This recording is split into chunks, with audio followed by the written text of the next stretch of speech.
Boa noite, me chamo Gabriele, tenho 41 anos e este relato que vou contar aconteceu em um pequeno vilarejo aos arredores da cidade de Itacuruba, no Pernambuco. Essa história é bem conhecida por lá e o meu avô confirma com as suas próprias palavras que narrarei aqui neste relato. E acrescentarei um fato recente que ocorreu por lá com 3 aventureiros que no ano de 2013 partiram até o casarão assombrado em busca da botija de ouro. Em tempos antigos, havia uma mansão de senhores de escravos. A casa era muito grande e havia mais de 20 cômodos. Eram corredores enormes, porões, sótãos, varandas e uma enorme edificação construída num vasto terreno, localizado numa fazenda no interior pernambucano. O casarão foi palco de muitas mortes, sofrimentos e tortura nos tempos da escravidão.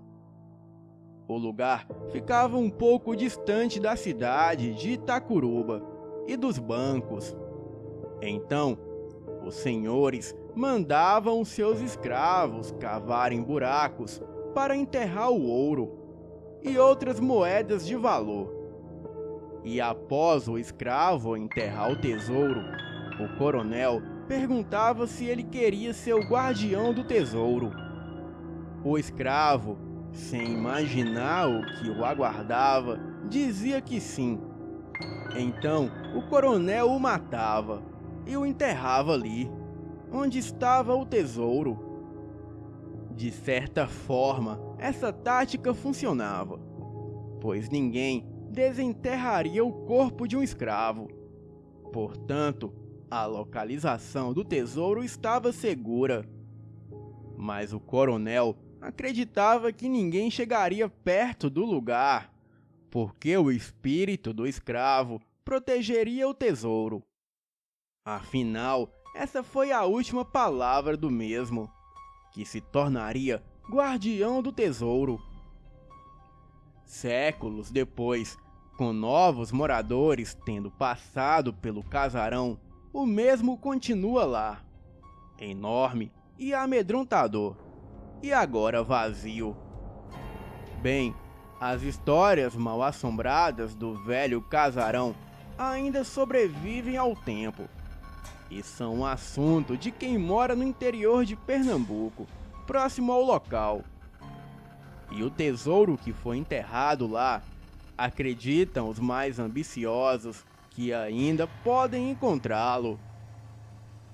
Um grupo de 3 aventureiros vindo de Minas Gerais chegam até um pequeno município do interior de Pernambuco, chamado Itacuruba, sendo esse o mais próximo do casarão.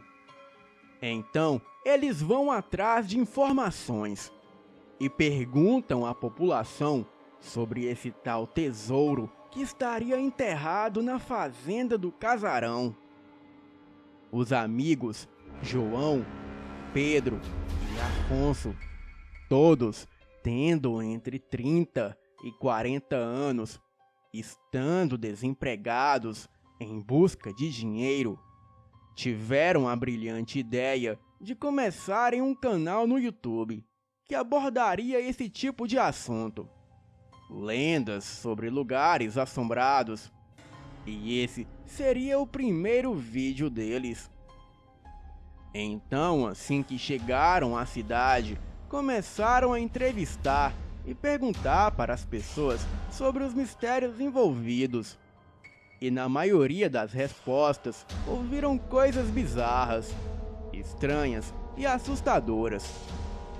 As pessoas diziam que o casarão é mal assombrado. Existe sim um tesouro enterrado por lá, mas é muito bem protegido pelos espíritos de quem lá permanecem desde os tempos antigos, disse Dona Maria, uma velha moradora da cidadela. Não posso afirmar nada com certeza, mas já ouvi histórias dos mais velhos sobre vários tesouros escondidos naquele lugar. Muitos até se aventuraram em busca das botijas encantadas, mas elas carregam uma maldição. E mesmo se você conseguir desenterrar o ouro, a sua vida acaba em ruínas, pois a maldição daquele ouro responsável por tantas mortes agora está sobre quem o desenterra, disse Aloísio, de 54 anos, outro morador da cidadela. Os três amigos não deram muita importância aos comentários exóticos do povo. Pegaram seus equipamentos de filmagem e seguiram rumo ao casarão. Depois de serem informados da localidade exata, chegaram lá por volta de 4 horas da tarde na fazenda, levando as suas câmeras, detector de metal, comida e barracas para acamparem. E ao adentrarem a propriedade, ficaram admirados com o tamanho do casarão. É bem enorme isso aqui, disse o João. O casarão estava vazio aparentemente, e realmente tinha um aspecto amedrontador. Então, eles entraram arrombando a porta e foram explorar o local. Havia um forte cheiro de mofo, devido ao casarão permanecer por décadas trancado, e também muitos cômodos. E ainda tinham restos de mudança dos antigos moradores, pois os últimos que moraram ali há uns 50 anos eram uma família mineira, e se mudaram de lá depois de relatarem eventos sobrenaturais, como bruxas, demônios, lobisomens e até o saci. Tais eventos acabou que culminaram na morte de uma criança desta família. Isso foi relatado segundo um morador da cidadela. Ali havia também coisas mais antigas ainda, provavelmente dos tempos da escravidão. Ao encontrarem uma palmatória, objeto usado para punirem os escravos, os rapazes ficaram ainda mais confiantes que encontrariam o tesouro. O Afonso disse: "Se aqui na casa ainda tem objetos de outros séculos, com certeza esse tesouro também não saiu daqui, e a gente vai encontrar." Exploraram a casa até a noitinha e encontraram vários objetos antigos e algumas relíquias. E o Pedro disse aos amigos: "Vamos dormir, amanhã acordamos cedo e começamos as escavações." Os amigos concordaram e cada um foi se acomodar em sua barraca. Todos estavam dormindo tranquilamente, até que certas horas da madrugada foram despertados por barulhos estranhos, ruídos de correntes sendo arrastadas no chão e muitos rangidos de portas se abrindo. E inclusive, um forte uivo era escutado vindo do lado de fora da propriedade, além de vozes sussurrando por toda a casa. Os três, muito assustados, saíram para fora de suas barracas e, de repente, tudo silenciou. Então, ficaram se perguntando uns aos outros se todos tinham ouvido a mesma coisa, e todos confirmaram. De repente, um vulto é visto pelos jovens. O vulto passa muito rapidamente pela parede do casarão, e eles decidem sair daquele lugar. Mas algo logo chama a sua atenção. Uma moeda de ouro cai bem à frente deles, despertando a cobiça e, consequentemente, transpassando um pouco o medo. João e Pedro decidem descobrir de onde veio aquela moeda, para assim conseguirem chegar até o tesouro. Mas Afonso, depois de refletir rapidamente, acha que pode ser uma armadilha do Tinhoso, de coisas sobre-humanas. E ele então alerta os dois amigos, mas eles o ignoram. Então Afonso pega a estrada e vai embora com medo. O seu medo era tanto que ele foi embora a pé mesmo. João e Pedro ficaram ainda mais entusiasmados quando começaram a encontrar mais moedas. Era como se fosse uma trilha de moedas, e já se consideravam ricos. E foi quando a trilha de moedas chegou ao final. Então, eles encontraram um porão aberto. Entraram clareando com lanternas e averiguaram o local. E num determinado ponto do chão da terra, avistaram uma marcação. Então imaginaram que ali estivesse enterrado o tesouro. E logo começaram as escavações. Bem, a terra estava firme, mas depois de um certo tempo já cavando, eles acharam um grande baú, que estava enrolado em um manto de couro, já apodrecido pelo tempo. Bem, eles explodiram de alegria. Então, como eles não tinham a chave daquele baú, eles quebraram o cadeado enferrujado. E após abrirem, avistaram nada mais que uma pele negra e peluda, que deveria pertencer a um animal desconhecido. Aquilo fedia podre, e também havia restos mortais dentro do baú, como dentes humanos e presas enormes de alguma criatura. Eles ficaram indignados vendo aquilo, e antes de qualquer outro tipo de reação, sentiram um calafrio na espinha, pois aquela pele negra grudou na mão do Pedro e foi se apossando do seu corpo. O amigo o tentava ajudar, mas aquela pele negra e peluda envolvia o corpo de Pedro e mudava a sua aparência. João tentava escapar do porão, mas ele já havia sido fechado. Pedro agora se via transformado em um demônio. A sua cabeça era como a de um cão enorme, e o seu corpo estava coberto por pelos negros, muito parecido com aquele manto que se apossou dele. Os seus dentes deram lugar a presas, e das suas mãos saíam garras, e os seus olhos eram vermelhos como fogo. A criatura urrava e subia as escadas do porão encalço do João. João perguntava quem era ele, e aquela criatura com uma voz rouca e maléfica dizia que era o Coronel Aurélio, o senhor de escravos daquela fazenda. João apanhou bastante da criatura, que se divertia apenas brincando com ele antes de o matar.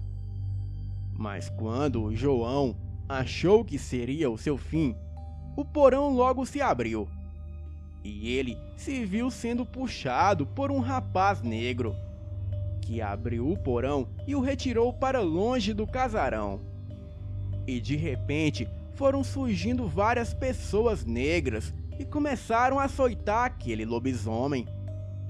A criatura encurralada correu para a mata e desapareceu, assim como aqueles rapazes negros maltrapilhos também desapareceram. Devido ao susto e à surra que tomou daquela criatura, João caminhou até o carro na intenção de dirigir de volta para a cidadela, mas acabou desmaiando ali mesmo, dentro do veículo, e só veio acordar quando o sol nasceu. Naquele lugar não tinha sinal de telefone.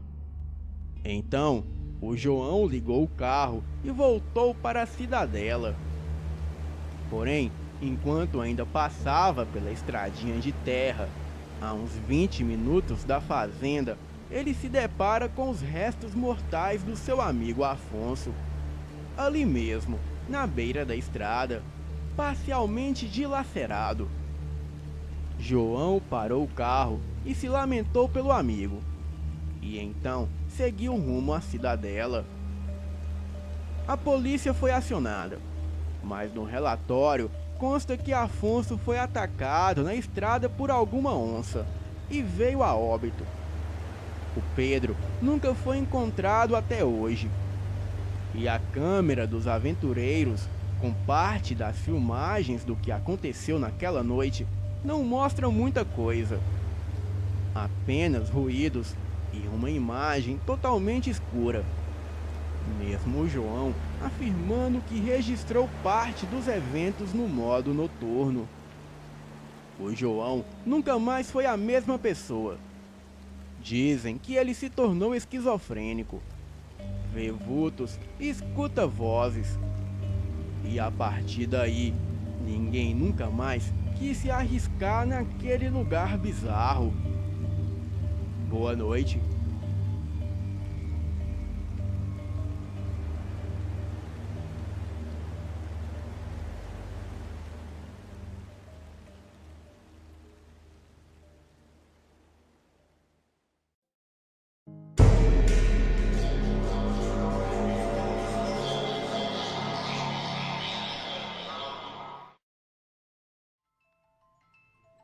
Olá, eu sou Flávio de Fortaleza e o meu relato foi real e aconteceu em julho de 2002. Bem, eu estava saindo para viajar a trabalho e eu me despedi da minha esposa e da minha mãe e já estava com muita pressa, pois o meu chefe me esperava no caminhão em frente de casa, pois somos caminhoneiros. Eu saí correndo quando a minha mãe disse: "Espera aí, meu filho, você já se despediu da sua avó?" E eu respondi: "Poxa, mãe, eu estou com muita pressa." E como a minha avó estava muito adoentada, então eu fui lá onde ela estava e lhe disse: "Vovó, eu já vou, e peço a sua bênção." E ela, que estava deitada na sua rede, ela levantou-se, me deu um beijo no rosto e disse: "Sonhei com você essa noite, meu neto Flávio. Era um sonho ruim. Quando for armar a sua rede, arme ela dentro de casa e feche as portas e não durma na rede pro lado de fora de casa não. Não importa o calor que esteja fazendo." A minha avó me deu um beijo e foi meio esquisito. Eu tive a sensação que deveria escutar os seus conselhos, mas ao mesmo tempo eu senti um conforto. Então eu fui para a viagem.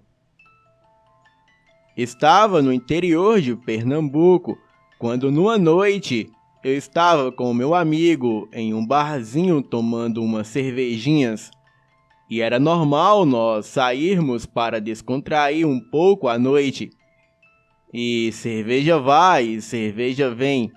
E na realidade tomamos somente 5 cervejas, porque no dia seguinte nós iríamos bem cedo para outra cidade. Então eu fui para a casa desse amigo. E lá estava muito quente. Então eu armei a minha rede no pé de manga, que ficava no quintal da casa, pois o calor lá dentro estava insuportável. Então, ali fora estava muito fresco e eu dormi normalmente. E quando foi por volta de 1 da manhã, eu acordei com uma sensação estranha e tive a impressão de avistar 2 olhos vermelhos na escuridão perto da mata, mas instantaneamente eles sumiram. Bem, eu não conseguia dormir direito. Daí, eu lembrei do que a minha avó falou: "Não durma na rede pelo lado de fora da casa." Então me levantei e fui para dentro da casa do meu amigo. Lá fora estava bem fresco, mas como lá dentro estava muito calor, eu não levei o cobertor.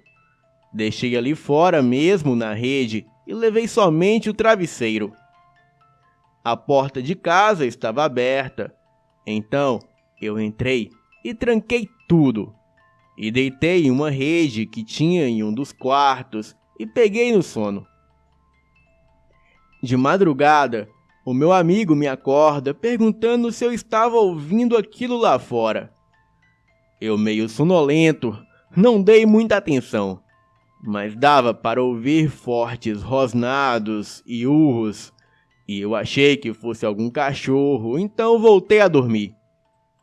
E no outro dia, bem cedo, já tinha até esquecido desse assunto, mas quando eu e o meu amigo saímos lá fora, para nossa surpresa, a rede que estava armada no pé de manga e o cobertor que estava dentro dela estavam completamente despedaçados, aos trapos mesmo, como se algum animal muito feroz tivesse rasgado tudo nos dentes.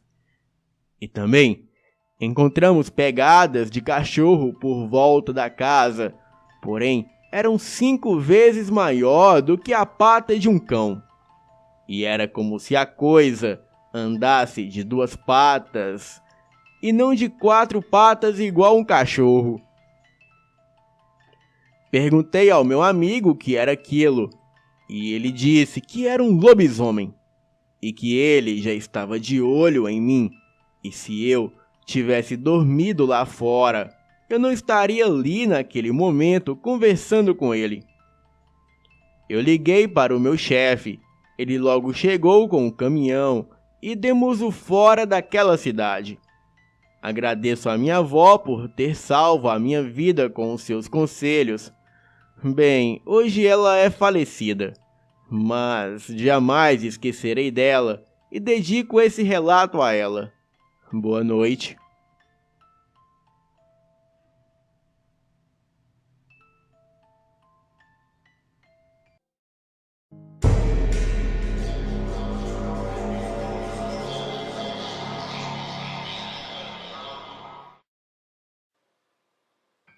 Boa noite.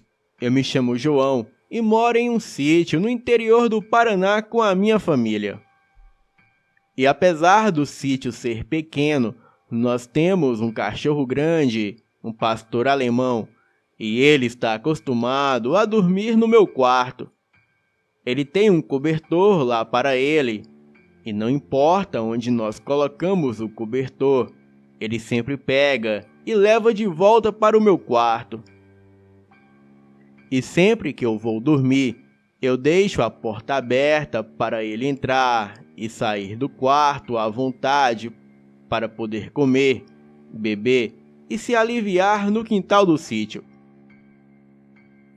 Uma certa noite, eu estava me preparando para dormir. Abri a porta, coloquei um tênis nela para não fechar, apaguei a luz e fui dormir. E certa hora da noite, eu acordei sentindo um peso na cama sobre o colchão. Então eu pensei, deve ser o Átila, o meu cachorro. Porque às vezes ele também gosta de dormir na cama junto de mim. Eu virei o rosto para ele e senti aquele bafo quente na minha cara. Eu estendi a mão para fazer um carinho nele. E quando eu ia encostar na cabeça dele, ele agarrou a minha mão com uma mordida tão forte que eu até vi uns pontinhos de luz no escuro de tanta dor. Ele começou a chacoalhar a cabeça com os dentes, literalmente cravados na minha mão, dando um rosnado tão estranho, e parecia o rosnado de um cachorro grande. E nada parecido com o rosnado do meu cachorro. Bem, eu nunca bati no meu cachorro e também nunca deixei ninguém bater nele. Mas ele estava quase arrancando fora a minha mão e a única coisa que eu consegui fazer foi virar um baita de um tapa com a minha outra mão. Só que ao invés de pegar um baita tapa no cachorro, pegou em algo muito maior. De certa forma, aquilo saiu voando da cama com a força do tapa e finalmente aquilo soltou a minha mão. Eu ouvi o barulho daquilo acertando a parede. Aquilo começou a rosnar e depois eu não ouvi mais nada. A primeira coisa que eu fiz foi acender a luz e quando eu olhei, a minha mão estava toda vermelha de sangue, com uns buracos grandes de mordida. Então, eu olhei em volta procurando o meu cachorro, mas ele não estava lá. E foi quando eu ouvi os latidos vindo do lado de fora do quarto. E eu olhei para a porta e, estranhamente, ela estava fechada.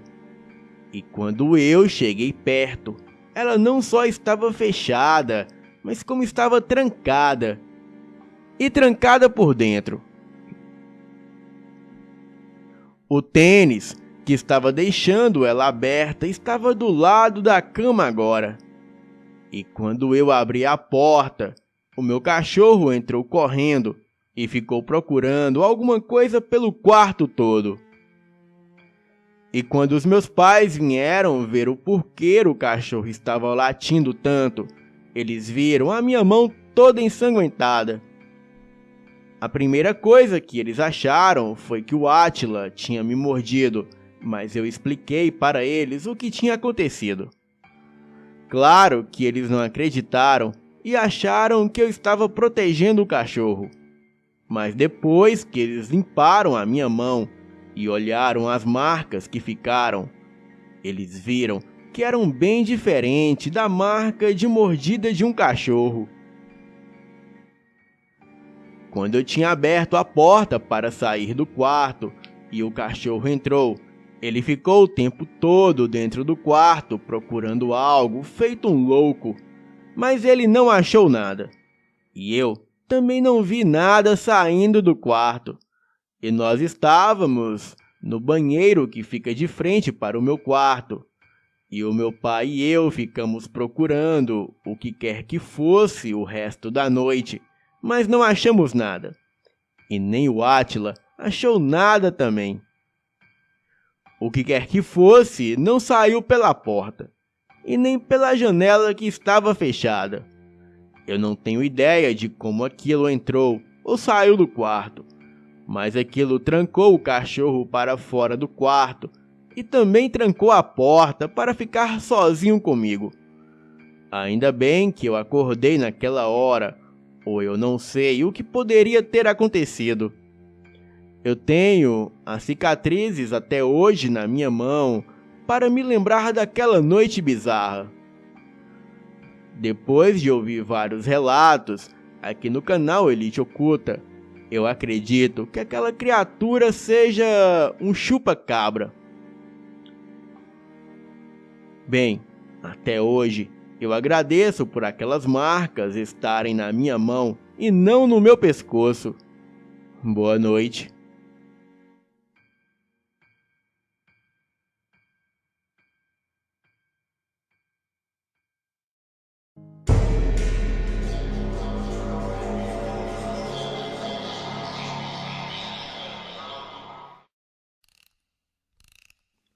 Olá, Fael, boa noite. Eu me chamo Pingo, e este fato estranho e assustador que eu vou contar ocorreu desde Condó, no Maranhão, até a praia de Toquinho, que fica em frente à ilha de Santo Aleixo, no litoral sul de Pernambuco. Meu amigo, que se chama Vinícius, e eu estávamos em Codó, no Maranhão, no ano de 2015. Estávamos lá para uma limpeza espiritual de rotina. O meu amigo nunca foi de acreditar muito nessas coisas. Ele me acompanhava mais na empolgação, então ele ficava zombando de tudo. Chegamos em um terreiro e a mãe de santo começou a preparar pipocas e ervas para os banhos, e depois tivemos que ficar em um quartinho onde tinham várias estátuas de entidades de esquerda. Ali, no centro do salão, havia uma estátua de uma entidade de tamanho real, e deveria ter por volta de 1,80 m. Acredito que era uma pombagira e o meu amigo foi até lá e ficou passando a mão nos seios da estátua. Eu adverti a ele que aquilo era um erro, mas ele não deu ouvidos e ficou a chamar a estátua de gostosa e essas coisas. E quando saímos do terreiro, fomos embora de Codó e então partimos para Pernambuco. E enquanto seguíamos à noite pela estrada, só o meu amigo e eu no carro, em um certo ponto da estrada, ele disse ter avistado uma moça muito linda e que ela acenava para nós pararmos. E perguntou por que eu não parei para dar carona para ela. A estrada estava deserta, não passava nada, e eu disse a ele que não havia visto ninguém na estrada. E então continuamos a viagem. Mas em outro ponto da estrada, o meu amigo me chamou novamente e me perguntava se eu não estava vendo a mesma moça de vermelho. Eu olhei para a direção que ele estava apontando e mesmo assim eu não via nada. Achei que ele estava brincando, pois ele era do tipo que fazia brincadeira com tudo. Porém, ele estava muito sério e parecia amedrontado. E depois de uns 30 minutos, pela terceira vez, ele viu novamente a mesma mulher à beira da estrada pedindo carona. Daí, ele se ligou que aquilo era a pombagira que ele havia desrespeitado lá no terreiro. E quando chegamos em Pernambuco, ficamos em uma pousada e fomos descansar, pois pela manhã iríamos para a praia. Mas parece que somente eu descansei naquela noite, pois o meu amigo falou que não dormiu direito, pois ele sonhava com aquela mulher, que ela começava a o beijar, e ele até gostava, pois ela era muito bonita. Mas depois, ele percebia que o seu rosto era cadavérico, e quando ele tentava correr, ele não conseguia, e ela o pegava e o enforcava com as mãos esqueléticas, e então ele acordava com falta de ar. Eu me dei conta do que estava acontecendo, pois aquilo tudo era devido a ele desrespeitar a entidade, e então combinamos de fazer um ebó, que é um tipo de oferenda para uma entidade específica. E faríamos aquilo como forma de se desculpar pelo que o meu amigo fez. Bem, eu não sou muito bom com essas coisas, então eu iria mais improvisar do que fazer algo realmente certo.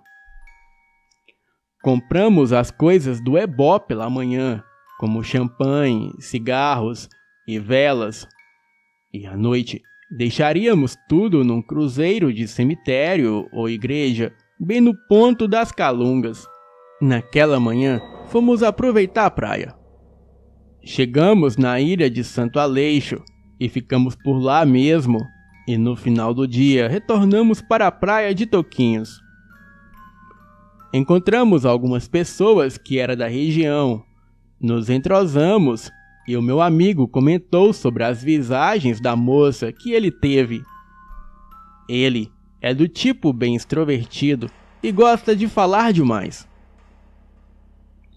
Aquele pessoal nos contou que ali também no local, todos tinham escutado várias histórias relacionadas a uma visão de uma mulher vestida de branco e uma outra vestida de preto, mas ambas também poderiam ser a mesma aparição. Ela gostava de assombrar aquelas praias, mas eu e o meu amigo nunca poderíamos imaginar que aquilo aconteceria com nós. Bem, fomos embora, voltamos para a pousada, e naquela noite, o meu amigo e eu pegamos as coisas do ebó, fomos até uma igreja que ficava ali perto, e naquele horário já não passava mais ninguém por ali. Fomos até o pé do cruzeiro e oferecemos o ebó como um pedido de desculpas à entidade, a mesma que o meu amigo atormentou. E como estávamos sem sono, voltamos para a praia e ficamos lá até tarde da noite. E por coincidência, encontramos a mesma galera que ali estava com nós mais cedo na praia. Então, fizemos um luau e eles nos contavam várias histórias de assombração. E lá, pelas 2 horas da madrugada, nos despedimos da geral e voltamos para a pousada que estávamos hospedados. E como a praia ficava a uns 400 metros do local, nós recusamos os convites de carona e fomos andando sozinhos pela estrada. Então, foi quando saímos de lá e começamos a caminhada. Era uma noite clara, com um clima muito agradável, principalmente para caminhar beirando a praia. Era uma praia um tanto afastada, e por isso mesmo de dia não tinha muito movimento. Agora, imaginem aquela hora da madrugada. Ao seu redor havia uma densa vegetação que durante o dia tornava o local muito mais bonito. E também, devido às águas límpidas, a areia branca e as árvores existentes. E depois de caminharmos alguns passos, nós avistamos a uns 20 metros de distância uma moça muito bonita, toda vestida de branco, que vinha em nossa direção. E desta vez eu a vi, mas achei que era apenas uma pessoa comum. Nesse momento, um forte cheiro de velas queimada, bebida, cigarro e incenso tomou conta do ar. Achei aquilo muito estranho, mas continuamos caminhando e observando a moça. E em certo momento, o meu amigo abaixou a cabeça e eu fiquei sem entender nada. Mas ele fazia isso porque ele sabia que aquela moça não era algo natural deste mundo. Ele sabia que aquilo tinha a ver com ele. Contudo, ao perceber que a moça estava bem próxima do meu amigo, a ponto de se chocar de frente com ele, olhamos ao mesmo tempo para ela e pasmem. A mulher de branco havia sumido, desaparecido. Não havia para onde ela ter ido, pois não era uma praia e ninguém poderia sumir assim, sem se observar a sua alteração de direção. Olhamos em volta e nada da moça. Então começamos a ouvir uma gargalhada bem sinistra, mas parecia vir de todos os lados. Olhávamos e não víamos nada. E de repente, um tapa bem forte na cara do meu amigo. Ele me olhou assustado, achando que fui eu que fiz aquilo. Porém, eu só ouvi o barulho do tapa e novamente outro tapa do outro lado de sua cara. E nesse momento, até eu gelei e ambos assustados, voltamos correndo para a pousada. E por um bom tempo ainda ficamos escutando aquelas risadas sinistras enquanto corríamos pelo caminho. E quando chegamos lá, o meu amigo estava tão pálido como um fantasma e com a marca de 5 dedos em seu rosto. Entramos para o nosso quarto e não dormimos pelo resto da noite. O meu amigo ficou orando e pedindo perdão pelo que ele havia aprontado lá em Codó. Mas o certo é que já se passaram 7 anos e o meu amigo, que está com 37, desde aquele dia, jamais desrespeitou qualquer entidade, seja lá qual for a religião. E foi preciso tudo isso acontecer para motivar tal comportamento. E depois disso, ele nunca mais quis saber de religião de esquerda e acabou virando evangélico, E ele me contou certa vez que quando foi com os membros da igreja para orar no monte, por volta de meia-noite, eles ouviram uma coisa sinistra aproximar de onde eles estavam.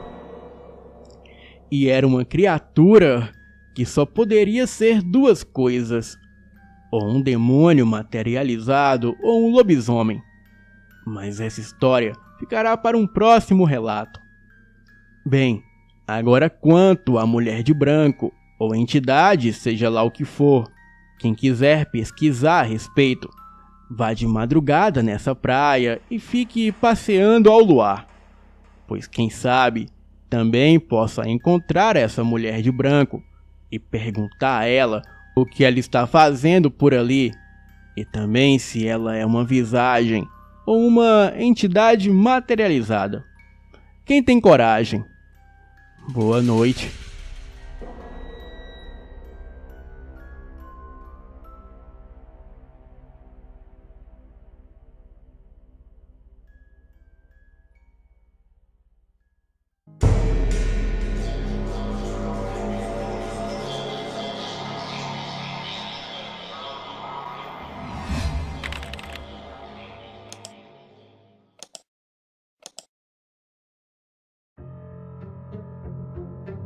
Na parte mais rural do condado de San Diego, no estado da Califórnia, na América do Norte, existe um lugar conhecido como Proctor Valley.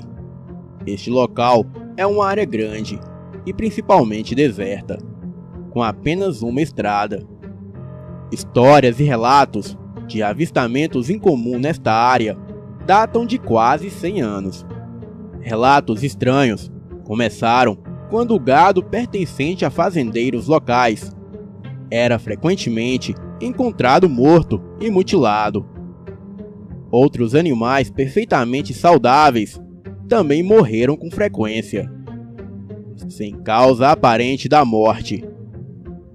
Alguns animais, incluindo animais de estimação das famílias, foram encontrados massacrados após o que parecia ser rituais bizarros realizados na área.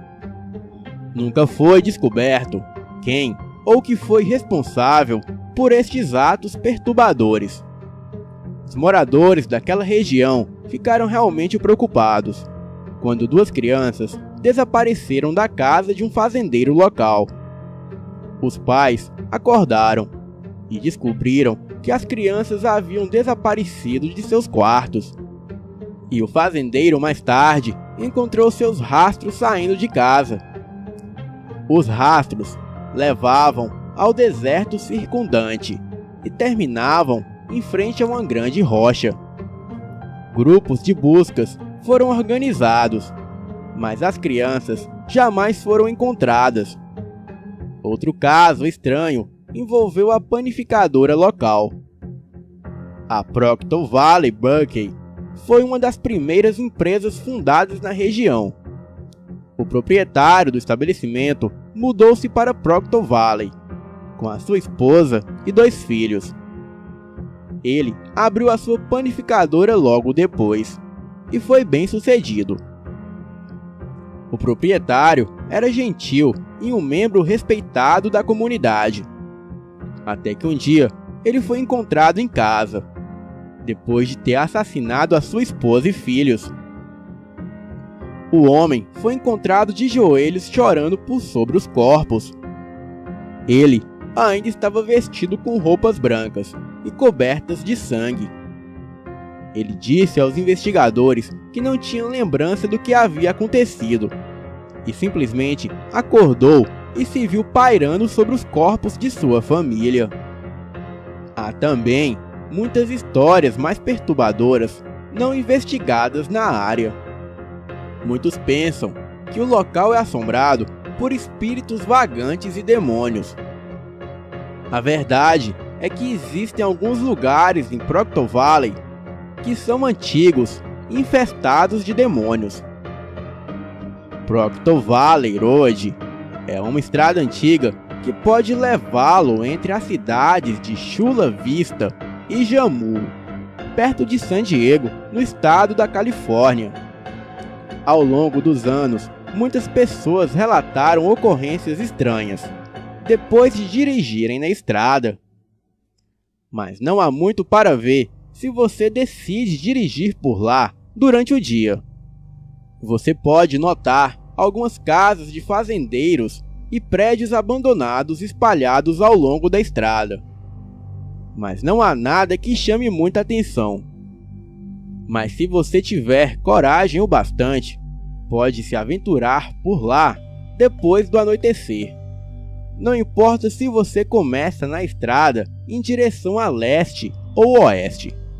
O importante é lembrar que, em nenhuma circunstância, você deve parar ao longo do caminho.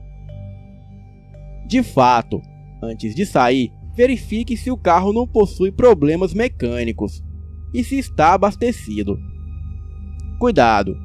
Houve relatos de carros em perfeito estado parando de funcionar sem motivo aparente, embora isso seja um acontecimento raro. Você provavelmente encontrará coisas que o deixarão relutante em continuar dirigindo. Mas depois que você decide dirigir pela estrada à noite, não haverá mais volta. Existe também a possibilidade de que você não encontre nada de anormal durante a viagem. Muitas pessoas que passam pela estrada não relatam nada além de um sentimento estranho e desconfortável durante o trajeto. No entanto, se você vir algo incomum, não pare o carro. Você pode ver coisas que o fará com que se sinta preocupado, confuso ou até algo que o aterrorize. Lembre-se de permanecer no seu veículo e continuar em frente. A estrada começa com uma típica rua pavimentada. Em pouco tempo, você encontrará uma placa indicando o final do asfalto, e o restante da viagem será por uma estrada de terra batida. Quando entrar na estrada de terra, mantenha o foco na estrada e não deixe que nada o distraia. É provável que o seu celular perca o sinal assim que você chegar a este ponto. Se você tiver sinal, notará que a duração da bateria do seu aparelho diminuirá rapidamente. A primeira coisa estranha que você pode ver é uma senhora vestida de azul. A aparição da mulher de vestido azul é a atividade paranormal mais relatada na estrada de Proct Valley. Você pode vê-la acenando em uma parada ao longo da estrada. Em certas ocasiões, você pode vê-la caída ao longo da estrada. Seja qual for o caso, ignore-a e continue dirigindo. A história por trás da dama de vestido azul é desconhecida, mas todos os que a encontram descreveram uma sensação horrível de pavor. Muitos dizem que ela não é nenhuma dama, mas algum tipo de demônio tentando convencê-lo a parar o carro. Ninguém sabe ao certo, mas em nenhuma circunstância você deve parar por ela. Se você decidir dirigir com as janelas abertas, é possível que você ouça um grito estridente ecoando ao longo das colinas. Algumas pessoas relatam que os seus veículos também pararam de funcionar ao ouvirem este grito, e não foram capazes de iniciá-lo novamente até que os gritos cessassem. Se isso acontecer, mantenha calma, até poder dar partida novamente e sair da área o mais rápido possível. Não saia do seu veículo, em hipótese alguma. Se você decidir dirigir pela estrada durante a lua cheia, poderá ver criaturas estranhas nos campos. Alguns relatam avistamento de um animal grande que eles descrevem como semelhante à aparência de um macaco. Outras pessoas dizem ter visto coiotes de tamanhos descomunais andando eretos nas patas traseiras. Outros relatos indicam o avistamento de uma grande criatura bovina peluda com sinos presos a ela, vagando pela estrada. O Museu Beauty, perto de Proctor Valley, afirma ter uma pegada expressiva dessa criatura. Você também pode presenciar pequenas marcas de mão aparecendo e desaparecendo das janelas. É recomendado que aqueles que decidem passar por essa estrada não viajem sozinho, se decidirem ir por Proctor Valley à noite. Afirmou que a sua irmã havia adormecido no banco de trás, e quando ela foi parar para checar se ela estava confortável, ficou horrorizada ao ver uma figura sombria com chifres e olhos vermelhos, pairando sobre a sua pequena irmã. Ela afirmou que sabia sem dúvidas de que era o próprio diabo. Outros relataram comportamento estranho exibido por seus companheiros de viagem. Sabe-se que mesmo os indivíduos mais calmos e tranquilos agem de forma paranoica, ficam agressivos e começam a ser tomados por uma enorme tristeza e às vezes até uma profunda depressão. Seja qual for o caso, não permita que os seus passageiros o distraiam até chegar ao fim da estrada. É possível que você encontre outras coisas estranhas ao longo do trajeto, que eu não mencionei. Seja qual for o caso, continue dirigindo até chegar ao outro lado da estrada. E depois de chegar ao pavimento novamente, as coisas devem voltar ao normal. No decorrer dos anos, houve muitas histórias de tragédia e terror decorrente de Proctor Valley. Talvez todas as histórias sejam apenas lendas antigas, criadas por fazendeiros para manter as pessoas fora de suas terras. Talvez nenhuma das histórias sejam verdadeiras. Ainda assim, há algo de estranho em Proctor Valley. Algo que desperta um terror primordial e instintivo dentro de todos nós. Mas por via das dúvidas, é melhor que evite passar por lá à noite. Ou pode ser que nunca mais volte. Boa noite.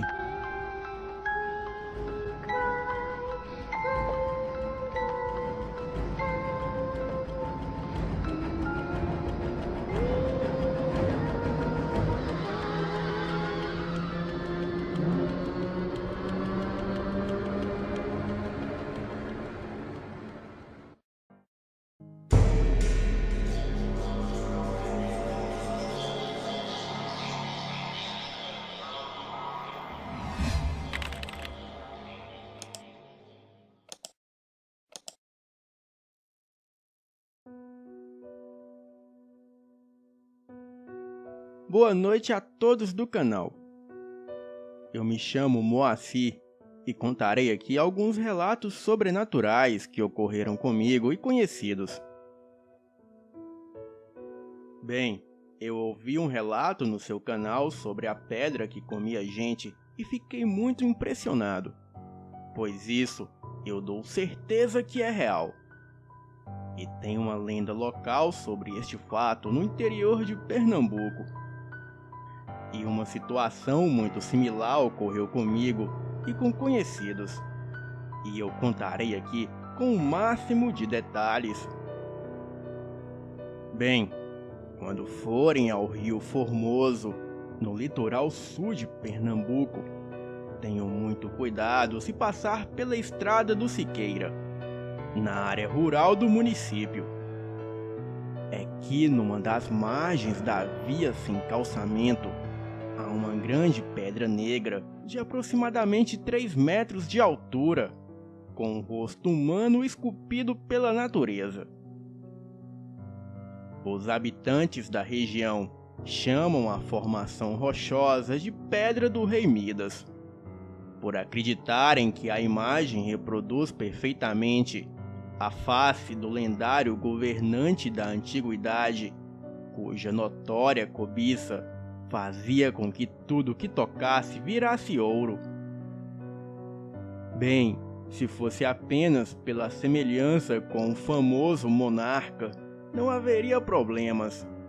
Mas o que os moradores do município garantem é que sempre à meia-noite a pedra se abre ao meio e dentro dela é possível ver um tesouro dourado ou uma belíssima mulher nua.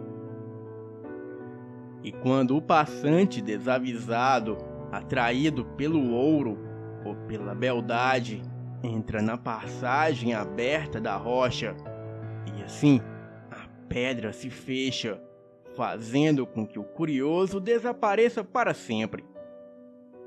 Talvez seja por isso que à noite aquele trecho da estrada do Siqueiras seja tão deserto.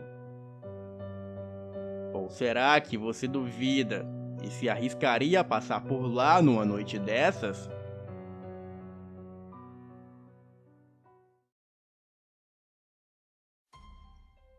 O ano era 1996. A minha família e eu nos mudamos para o município de Barreiros, em Pernambuco, mais precisamente para um sítio que ficava entre o Rio Formoso e Barreiros. O sítio ficava literalmente no meio do nada, e só tínhamos água encanada, pois a luz elétrica nem existia por lá. Naquele sítio morávamos os meus pais, o meu irmão mais novo de 9 anos na época e eu. Sobrevivíamos da nossa criação de animais, pesca e das plantações. E tirando todo o sobrenatural que acontecia por aquelas bandas, o lugar era legal de se viver. E por quase 25 anos, eu pensei que o que aconteceu comigo, eu achei que era sonho, ou alguma coisa que eu imaginei ter visto.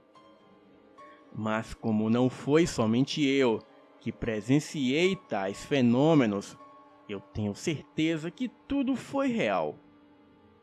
Numa noite, quando eu tinha 16 anos, eu tinha ido dormir bem tarde, porque o meu pai demorou voltar para casa, e eu tive que ficar acordado para abrir a porta assim que ele chegasse. E assim que ele chegou, eu fui dormir, e por volta das 2 da manhã, eu fui acordado com alguém me cutucando o ombro. Eu podia sentir a mão batendo rápido e gentilmente no meu ombro. E lembro de ter visto o braço e a mão se afastarem de mim quando eu abri os olhos. O quarto estava escuro, mas tinha a luz da lua o suficiente vindo da janela para eu conseguir ver que o meu irmão mais novo estava de pé ao lado da cama. Ainda meio grogue, eu perguntei o que ele queria. E foi aí que eu vi que o rosto não era dele. A cabeça tinha um formato de pedra e era meio amarronzada. E o corpo tinha aparência de barro seco. Eu olhei direto para a cara e lembro que os olhos eram 2 buracos negros. E ele não tinha olhos e tinham apenas 2 grandes buracos negros. O corpo era parecido de barro, mas normal. Porém, tinha a mesma cor que a cabeça. E ele parecia estar vestido com uns trapos meio amarronzados. E também tinha cerca de 1 metro de altura. A essa hora, eu já estava berrando feito louco. Eu era um cara bem grandinho. Então, raramente me sinto ameaçado e com medo de algo. Mas naquela noite eu descobri o que era o terror. Então, a coisa jogou a cabeça para trás, escancarou a boca e riu. Porém, nenhum som saiu dela. Mas dava para ver fisicamente que ele estava rindo de mim. Eu sentei na cama, tentei alcançar o fósforo para acender o candeeiro. E sem nunca tirar os olhos daquela coisa. E enquanto eu tentava riscar o fósforo, aquilo continuava rindo. E então começou a andar na direção do pé da minha cama, como se quisesse dar a volta nela. Ele apontou o dedo para mim de novo, jogou a cabeça para trás enquanto gargalhava novamente. E assim que ele alcançou o pé da cama, eu consegui riscar o fósforo e a coisa simplesmente sumiu quando a luz fraca inundou o quarto. Eu continuei berrando histericamente até que o meu pai veio correndo ver o que estava acontecendo. Ele falou que eu havia sonhado com tudo, riu e me falou para me acalmar e ir dormir. Bem, até parece, pois naquela noite eu não consegui dormir novamente. Bem, eu nunca me esqueci daquele rosto da criatura e guardem essa informação. Meses mais tarde, um tio nosso veio morar com a gente no sítio. Ele havia acabado de separar da esposa e resolveu vir esfriar a cabeça no meio do mato. Esse tio passou a me levar em suas pescarias à noite, no rio Una. Íamos por volta de 18 horas e retornávamos às 22.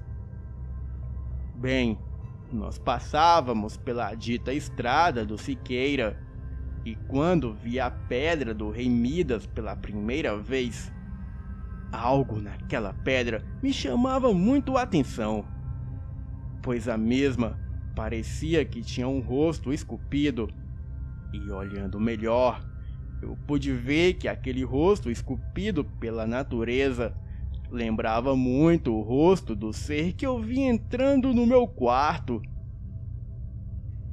Neste momento, o meu coração quase saiu pela garganta. Eu e o meu tio seguimos caminho naquela noite escura, e cada um em seu jumento. E ali, os dois jumentos empacaram e não quiseram passar de jeito nenhum pela pedra. O meu tio logo me disse que aquilo não era coisa natural, mas ele conhecia uma reza para o Exu da encruzilhada liberar o caminho, e assim ele fez a tal reza. E não se passou muito tempo, os jumentos se acalmaram e seguimos o nosso caminho em paz.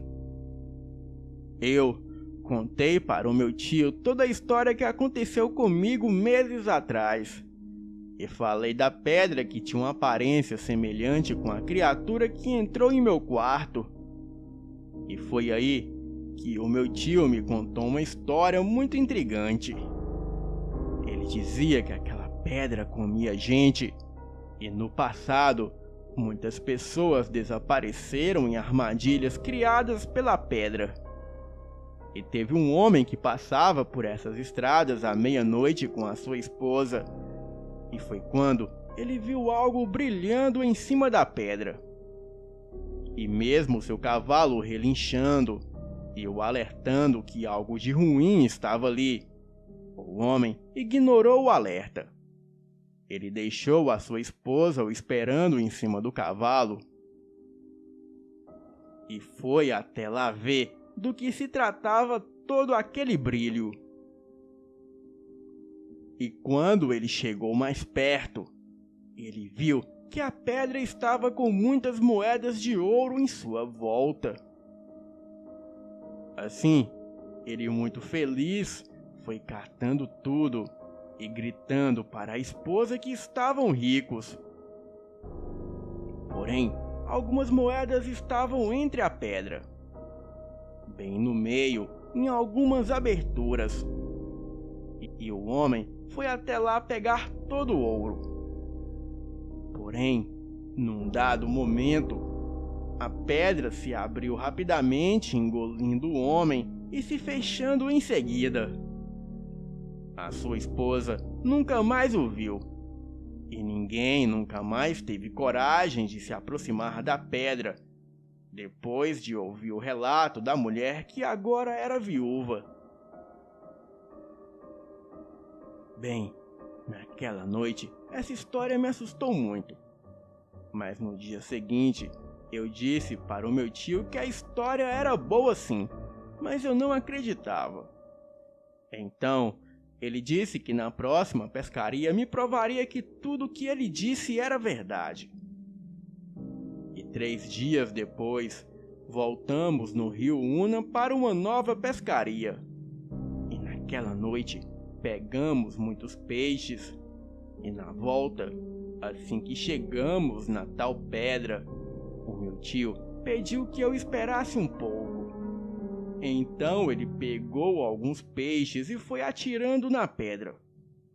E ele jogou uns 4 ou 5 peixes grandes lá no meio da pedra. Eu perguntei se ele estava ficando louco. E ele disse para mim apenas observar. E assim eu fiz. Mas durante uns 15 minutos nada aconteceu. Então eu falei para irmos embora e pedi para ele buscar os peixes que ele havia atirado na pedra. Mas ele não teve coragem. Então eu disse que ia eu mesmo pegar os peixes. Mas o meu tio disse que não era uma boa ideia. Bem, eu já estava assustado e decidi que era melhor irmos embora. E confesso que não andamos nem 200 metros e vimos um clarão vindo por trás e um barulho de explosão logo em seguida. O meu coração quase saiu pela boca e saímos dali disparados com os jumentos. E apesar de nós não olhar para trás, tínhamos certeza que aquele clarão e o barulho vinham da pedra. A pedra havia comido os peixes e só estava esperando que nós nos aproximasse para pegar os nossos peixes, para assim nos comer também. A pedra fez uma armadilha para nós em cima da armadilha que o meu tio havia feito para ela. E nunca mais passamos por aquela estrada à noite. E apesar de contar toda essa história para a família, ninguém acreditou em nós. Porém, o seu Gervaldo, um vizinho que morava a 500 metros do nosso sítio, ouviu toda a história. Para minha surpresa, ele acreditou. E ele disse que lembrava sim do homem que foi devorado pela pedra. Inclusive o mesmo homem e a sua esposa eram os seus amigos. Ele também contou que não só a pedra é assombrada, mas boa parte da estrada do Siqueira também. O seu Gervaldo me contou que quando era moço e passava por aquela estrada à noite voltando de uma caçada para casa, uma criatura grande, que parecia um porco do mato que andava feito gente, o perseguiu pela escuridão da lateral da estrada. E aí, o seu Gervaldo abandonou a sua caça no meio da estrada. Daí, ele correu estrada fora e foi quando a criatura se revelou. A fera foi até a caça que o seu Gervaldo havia deixado no chão e com muita ferocidade começou a comer aquilo. E daí o seu Gervaldo teve certeza que aquela criatura era um lobisomem. E a partir daí, em toda a época de Quaresma, um homem desconhecido batia à porta do seu Gervaldo e falava para ele deixar muita carne do lado de fora da casa. Ou então, ele entraria e comeria o seu Gervaldo. E o seu Gervaldo assim fez por toda noite de sexta-feira de Quaresma de cada ano. E o dia que ele não fez, aquela criatura invadiu seu terreiro e devorou seus 3 cães. o seu Gervaldo contou todo o terror que passou e os barulhos que a besta fazia enquanto devorava os seus cães.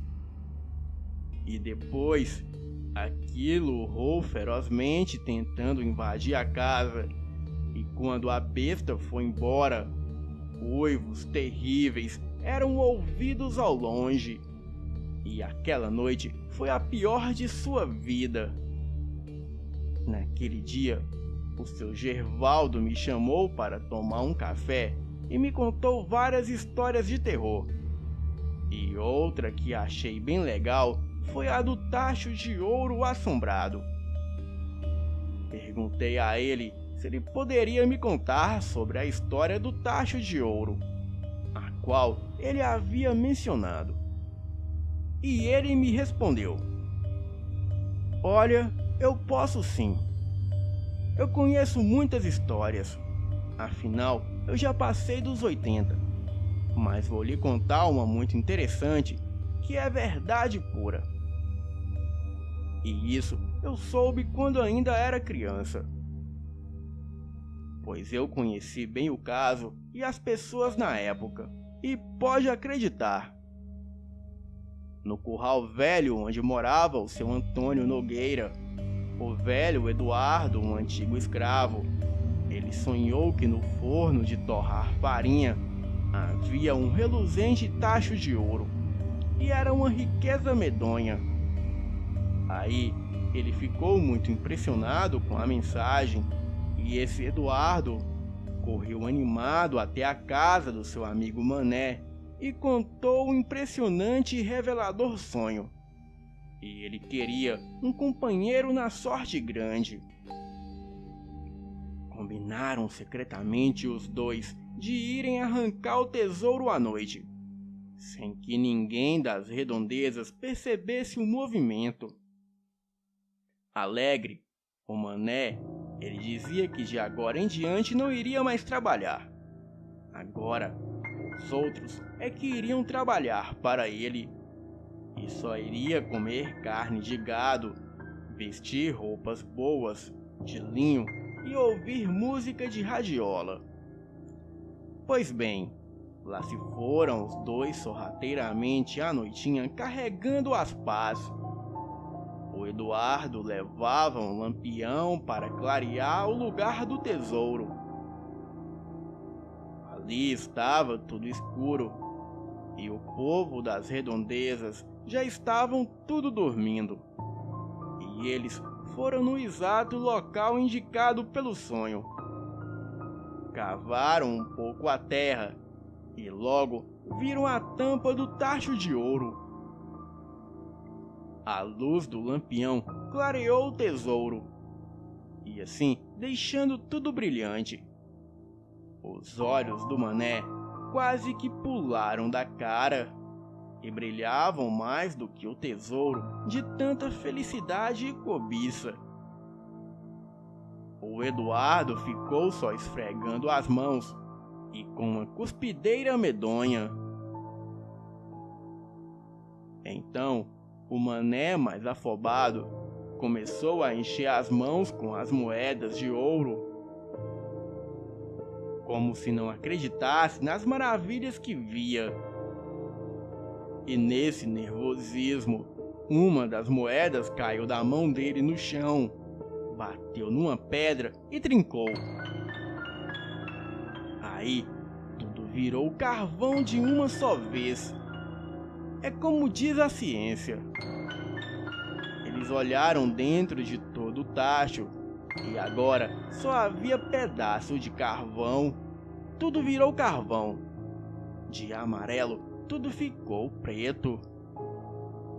Bem, foi uma triste desilusão para os dois.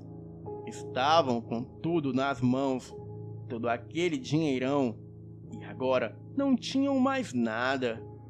E estavam mais lisos do que quiabo na goela. Entristecidos pela má sorte, os dois amigos se retiraram desanimados do local e fracassados naquele intento. Perderam a sorte de ficarem ricos por bobeira. E perto do lugar onde aconteceu tudo, havia umas casinhas bem pobres. Mas ninguém viu o reboliço do local. E de manhã, um dos caboclos da casa passou pela casa de farinha e viu a arrumação da terra remexida com a escavação. Ele foi lá e viu o tacho cheio de carvão. Estranhou e resolveu investigar. Curioso, o caboclo matutou aquela arte e, por pressentimento, ele deu umas pancadinhas no tacho e o ouro se desencantou na sua vista. O bigode do homem quase entrou pelo nariz, pois era ouro demais. E parece que o cabra era rezador. Conhecia as coisas escondidas. Ele pegou o ouro e desapareceu para sempre. Ficou rico e foi gastar longe. E só depois é que o velho Eduardo e o Mané souberam. E foi aí que a dor deles aumentaram. Bem, essa é uma série dos relatos assombrados que uns aconteceram comigo e outros me contaram. Eu ainda tenho muitos outros que aconteceram comigo quando me mudei para uma casa assombrada em Minas Gerais. Porém, contarei em uma próxima oportunidade. Boa noite.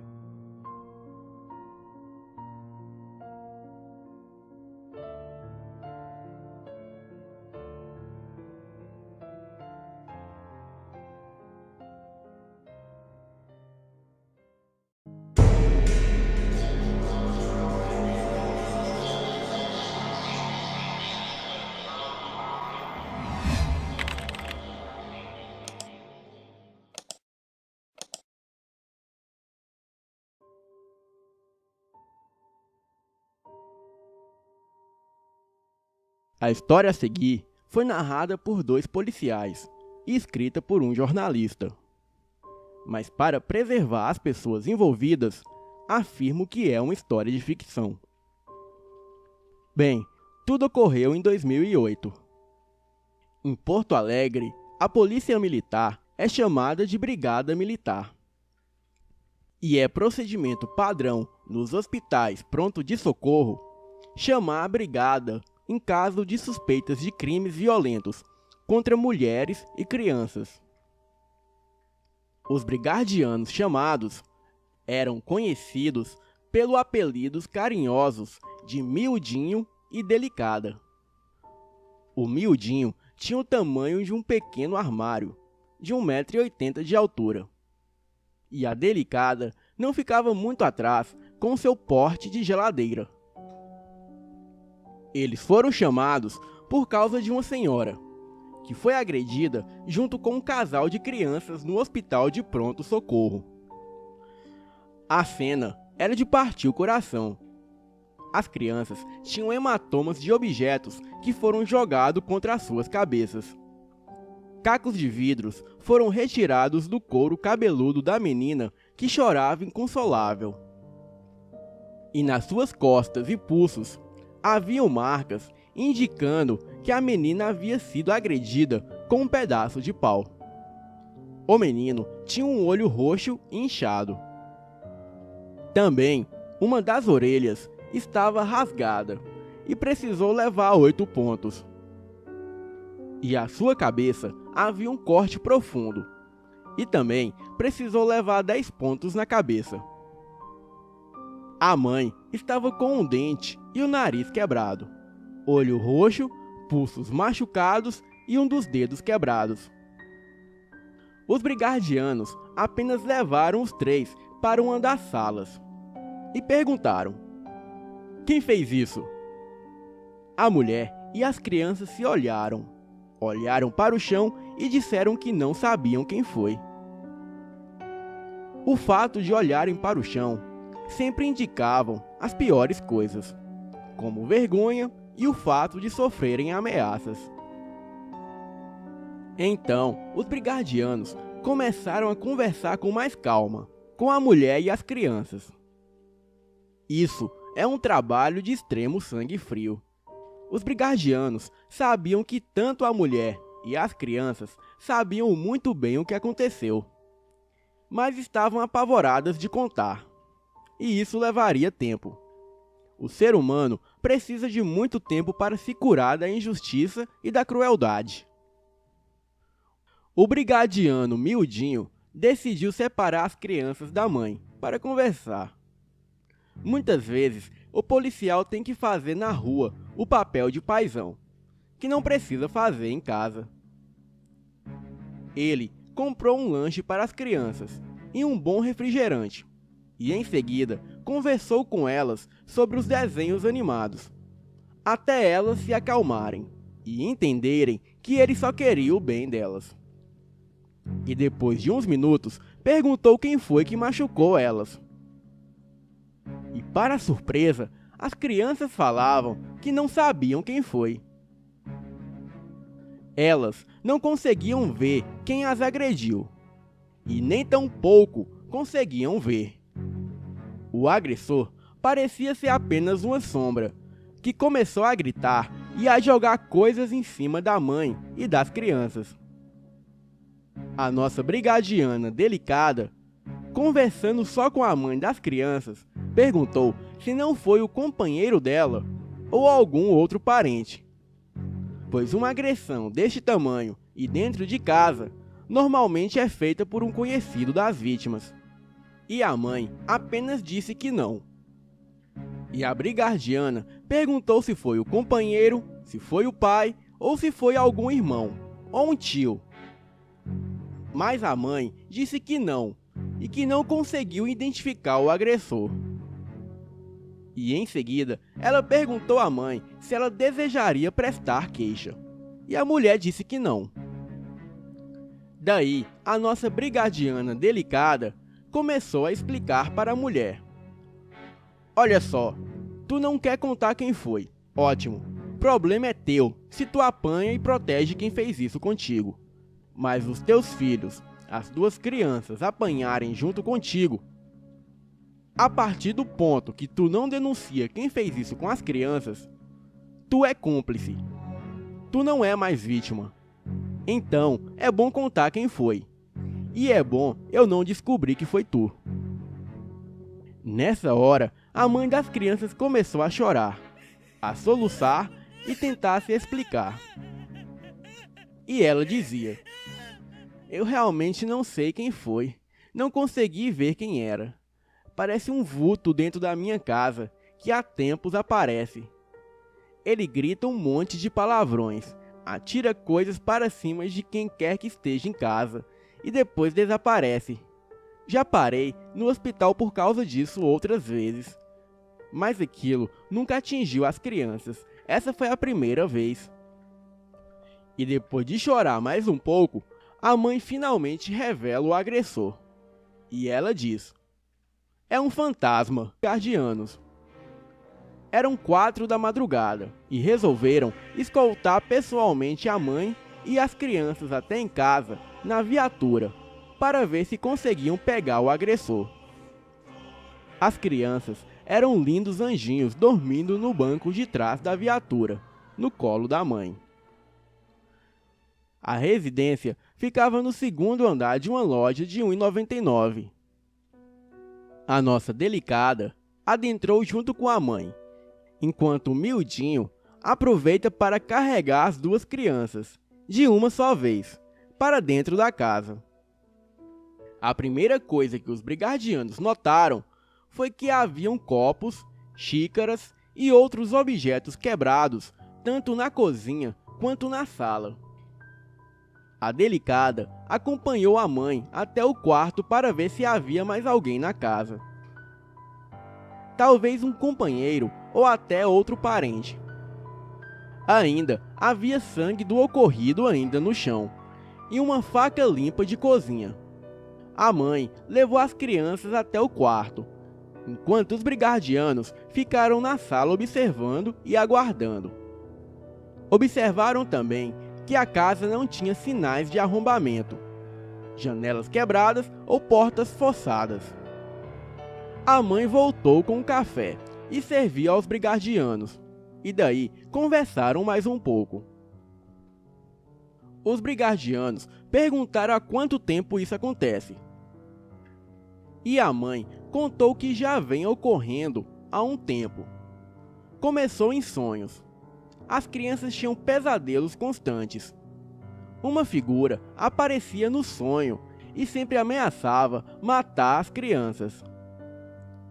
E depois foram vozes que podiam ser ouvidas de madrugada. Então, há pouco mais de um mês, era possível ouvir as vozes de dia. E essas vozes sempre ameaçavam matar todo mundo. Daí, a mãe começou a frequentar uma igreja evangélica, em busca de conforto e proteção. Um dia, enquanto fazia o almoço, a mãe começou a ouvir as vozes, mandando ela sair de casa. O que fez com que ela resolvesse fazer uma oração, até a voz desaparecer. E foi então que um copo de vidro literalmente foi jogado na testa dela, causando muita dor. A mãe teve que ir ao pronto de socorro. Ela teve uma convulsão e precisou ser medicada. Isso foi há menos de um mês. Outros dias depois, objetos eram derrubados sozinhos ou jogados de madrugada. A família já havia decidido se mudar por causa disso. Para a dupla de brigardianos, já existia uma suspeita, ou de mentira ou de doença mental. Mas não existe maldade nenhuma nisso, já que é muito comum o agressor inventar histórias, até mesmo sobrenaturais, para não assumir a culpa. Bandidos inventam as desculpas mais sobrenaturais possíveis para se justificar. Desde a história dos bêbados falando de ETs, bandidos fingindo demência, ou de uma mãe que protege o namorado agressor colocar a culpa em um fantasma para evitar assumir que os seus filhos foram agredidos. Mas nunca é um fantasma.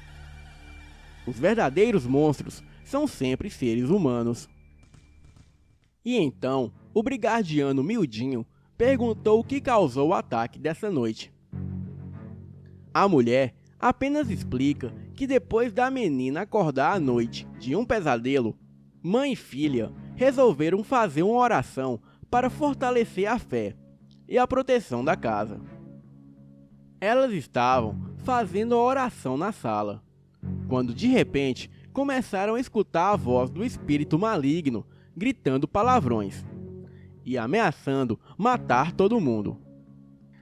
Mãe e filha continuaram com a oração, até que o menino que dormia no quarto acordou e veio correndo chorando até a sala.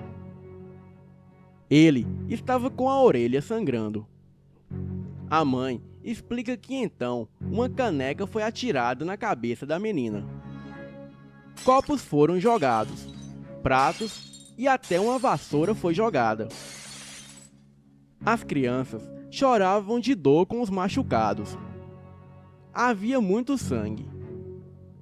E elas gritavam por socorro.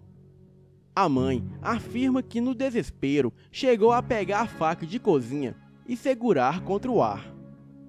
E daí, algo tentou várias vezes puxar a faca das mãos da mãe. Foi um vulto preto. Essa história não convenceu os brigardianos, pois para eles, o único fantasma é a violência. Foi então que o Mildinho propôs que ele faria uma oração junto com a mãe das crianças, para garantir que estava tudo bem. Enquanto isso, a delicada iria dar uma boa olhada na casa e nas crianças. Mildinho começou a fazer a oração ao lado da mãe, enquanto a delicada começou a olhar de novo a casa. Quando Mildinho terminou de rezar Ave Maria, as crianças acordaram aos berros. Elas tiveram um pesadelo. Correram até a sala e se abraçaram com a mãe.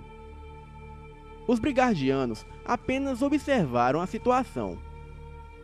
E daí, a mãe e as crianças perguntaram se eles também estavam escutando os berros. Porém, eles não estavam ouvindo nada. As crianças choravam e perguntavam aos policiais se eles não ouviam as vozes ameaçando matar todo mundo. Porém, eles não ouviam nada. A mãe chorava e pedia a eles para fazerem alguma coisa. Mas eles não ouviam nada de errado. Foi quando eles ouviram batidas fortes pela casa. Logo ficaram em prontidão. E daí ouviram algo batendo nas paredes, pelo teto e na cozinha. A dupla de policiais também perceberam pratos e xícaras tremendo sozinhos. Uma caneca foi jogada no ar em direção das crianças. O brigadiano Mildinho conseguiu pegar a caneca no ar. As crianças começaram a chorar de novo, enquanto um copo é jogado na direção delas e explode na parede. A Delicada dá um berro para aquilo parar, e um prato é jogado na sua direção. E foi quando os brigardianos pegaram as crianças no colo e levaram todo mundo para fora de casa. Naquela situação, não existia nada que os dois brigardianos poderiam fazer. Mildinho tinha o perfil físico de Conan, o bárbaro, e não tinha como usar a força. A Delicada era forte como um touro e quase tão brava quanto um leão, mas não tinha o que fazer. E a única coisa que poderiam fazerem naquele momento era afastar a mãe e as crianças da casa, enquanto choravam e gritavam. E dentro da casa, o demônio continuava gritando que iria matar todo mundo. Depois de alguns minutos tensos, objetos sendo quebrados dentro da casa e a família dizendo que ouvia gritos, começou um cheiro forte de queimado. E foi quando, lentamente, começou a brilhar uma luz laranja de dentro da casa. Era um incêndio. Os bombeiros foram chamados, enquanto se podia ver a fumaça preta se formando e tomando conta do interior da casa. Os vizinhos começaram a sair de suas casas e se deparavam com a casa exalando fumaça negra. A belíssima casa foi sendo tomada pela cor negra da fumaça. Podia-se ouvir o fogo e objetos sendo quebrados lá dentro. Quando os bombeiros chegaram, mandaram as pessoas se afastarem. Isso porque a casa estava toda fechada e cheia de uma fumaça preta extremamente quente. Isso significa que qualquer porta ou janela que fosse aberta acarretaria em dois fenômenos muito mais perigosos. O flashover, que é quando o ar entra em um ambiente e toda a fumaça negra começa a pegar fogo. E o black draft é quando o ambiente dentro da casa lança perigosas explosões para o lado de fora. Ambos os fenômenos são imprevisíveis e podem ocorrer num piscar de olhos. Quando os bombeiros estavam chegando perto para combater o fogo, as crianças começaram a gritar que finalmente conseguiam ver a figura fantasmagórica negra no meio da fumaça e por dentro da janela da frente. Elas avisaram que conseguiam ver a sua silhueta negra e os seus olhos vermelhos como fogo. Aquela fumaça lançava um olhar demoníaco de puro ódio. E que assustadoramente começou a esmurrar o vidro da janela onde os bombeiros estavam se aproximando. Mildinho viu o vidro rachando e gritou para os bombeiros: "Cuidado, a janela vai quebrar!" Foi nessa hora que todos viram algo batendo na janela pelo lado de dentro. Os bombeiros pararam e começaram a recuar abaixados. Foi então que a janela se espatifou de dentro para fora. E foi nessa hora que o ar de fora entrou em contato com a fumaça de 700 graus e se transformou em um inferno de fogo. E foi então que Mildinho viu algo que nunca esqueceria. Enquanto a fumaça negra entrava em combustão total, uma sombra podia ser vista através das chamas. Uma silhueta completamente negra, onde apenas 2 detalhes chamaram a atenção. Seus olhos vermelhos formados pelas chamas e 2 enormes chifres se projetando acima da cabeça. E então, uma enorme bola de fogo de quase 10 metros foi lançada para o meio da rua. E por sorte, foi para cima e não pegou ninguém. Porém, podia-se ver claramente em meio ao fogo a forma de um demônio. Toda a ação durou menos de 10 minutos. Foi literalmente um piscar de olhos. A família perdeu a casa, mas foi salva as suas vidas. Tomando um chimarrão de manhã com os bombeiros, Mildinho e Delicada conversavam sobre o que presenciaram. Os bombeiros então explicaram algo que não é muito falado. A ciência explica esses fenômenos como pareidolia. O ser humano reconhece rostos ou formas humanas em lugares abstratos. E no caso de incêndios, é comum pessoas religiosas reconhecerem rostos onde não tem ninguém, sendo muito comum chamar de fantasmas quando reconhecemos a figura humana na fumaça, ou chamar de demônios quando reconhecemos formas e rosto no fogo.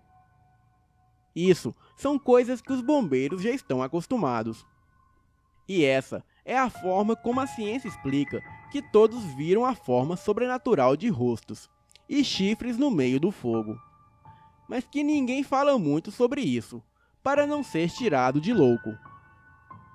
Os brigadianos perguntaram: então, como isso explica o que vimos dentro da casa? E os bombeiros perguntaram se eles viram rostos na fumaça e no fogo. E eles responderam que sim. Então, os bombeiros respondem que a boa notícia é que eles não estão ficando loucos, pois a pareidolia explica isso. E foi aí que o Mildinho perguntou: mas e os copos voando, pratos sendo jogados, o fogo? E então, o bombeiro responde: bem, essa é a parte do serviço que a gente não conta pra ninguém. Boa noite.